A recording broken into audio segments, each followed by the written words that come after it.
ভাবুন তো, আজ থেকে প্রায় ২৩০০ বছর আগে, যখন আধুনিক বাংলাদেশ বলে কিছুই ছিল না, তখন এই বাংলার বুকেই গড়ে উঠেছিল এক শক্তিশালী সভ্যতা, বাংলাদেশের মহাস্থানগর, যাকে বলা হয় বাংলার সবচেয়ে প্রাচীন নগরী।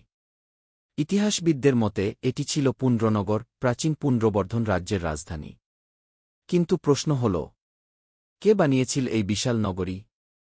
কেন এর চারপাশে তৈরি করা হয়েছিল উঁচু প্রাচীর? আর কিভাবেই বা হাজার বছর ধরে টিকে আছে এই রহস্যময় স্থান?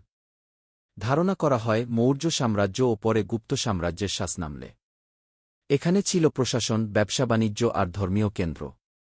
খননের সময় এখানে পাওয়া গেছে প্রাচীন মুদ্রা, পোড়ামাটির ফলক, মন্দিরের ধ্বংসাবশেষ, এমনকি এমন কিছু নিদর্শন যা প্রমাণ করে এই বাংলার ইতিহাস শুধু নদী আর সবুজে নয়, লুকিয়ে আছে এক বিস্ময়কর সভ্যতায়।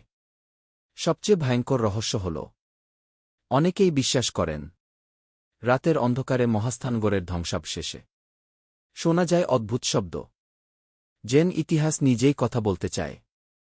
তাহলে মহাস্থানগড় কি শুধুই একটি প্রাচীন নগরী, নাকি এর দেয়ালের ভেতরে এখনও লুকিয়ে আছে হাজার বছরের অজানা রহস্য? বাংলার ইতিহাসের এমন আরও রহস্য জানতে চোখ রাখুন আমাদের পরবর্তী ডকুমেন্টারিতে।